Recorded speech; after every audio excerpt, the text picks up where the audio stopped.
Mina olen Jane. Igapäevaselt tegelen ma ökotoodete hulgimüügiga ja sisekujundusega ma tegelen hobikorras. Katlamajas oleme elanud tänaseks umbes 4 kuud ja oleme juba ära harjunud. Katlamaja jäi silma oma kodulehega.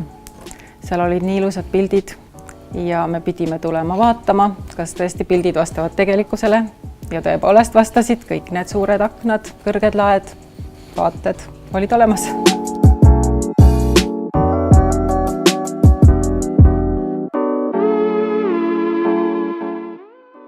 Me elasime pikka aega eramajas, väga suures majas, aga siis pere läks järjest väiksemaks, kõik kolisid oma elu peale.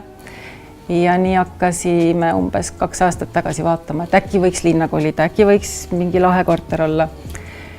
Ja siis ringi vaadates siiamaani nagu ei leidnud midagi, oli ju vaja täita tingimusi, et pidi olema suur ja avar ja suur terrass ja paar vannituba ja siis oma üllatuseks avastasime, et Katlamajas olid need asjad kõik olemas.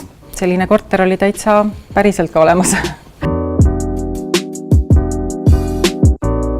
Kõrged laed annavad valgust, avarust, õhku ja mulje, et sa ei olegi korteris.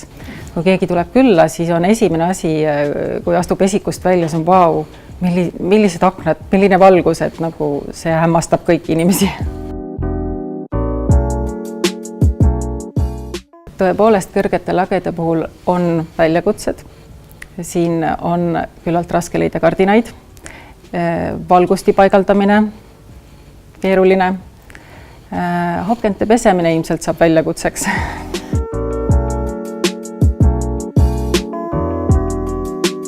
Selle korteri puhul ma ei kasutanud sisearhitekti teenuseid, ma tegin kõik otsused ise. Siin oli osaliselt juba valmis valitud asjad nagu näiteks põrandad ja seinad ja osad valgustid ja pistikud ja nii, et midagi oli siin valmis juba ja sellest lähtudes siis ma tegin edasi ise. Minu lemmikkoht selles korteris on võib-olla ikkagi elutuba. Ikkagi jälle need aknad, valgus, avarus ja elutuba on selline, kuhu kogu pere koguneb.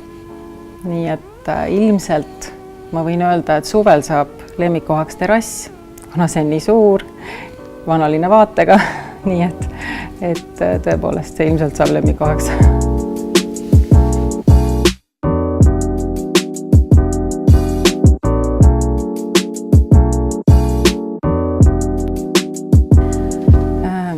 Minu jaoks loovad kodutunde igasugused pisiasjad.